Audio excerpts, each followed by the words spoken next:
the centerpiece of Ontario's announcement, improving ventilation in schools. But there were also questions about what wasn't in the plan. Can you tell us why you're not making vaccinations mandatory for staff and students? We're not making that mandatory. Can you explain why that's the case? Look, the government has made a decision in the context of mandating vaccines, and we're not going to do that. As of July 24th, about 45% of Ontario's 12 to 17-year-olds have been fully vaccinated, and over 70% have received at least one shot.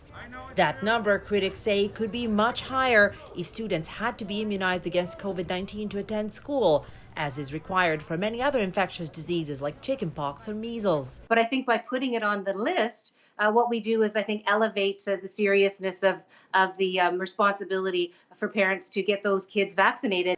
But experts say it's a tricky thing to mandate, and it could backfire. We know that those sorts of rules, like mandates, can lead to, in some instances, some vaccine hesitancy, might cause some mistrust in some populations. Another reason for reluctance? COVID's relatively low impact on children compared to adults. The major motivator for getting kids vaccinated is to contribute to herd immunity and to prevent community spread. So there's a mindset shift involved here.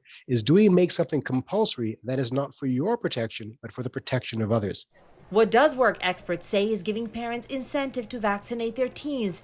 Last week, Chief Medical Officer of Health said that vaccinated students will face minimal disruptions to class time in the event of an outbreak, but unvaccinated students could be made to stay home for up to 20 days. Sumanac-Johnson, CBC News, Toronto.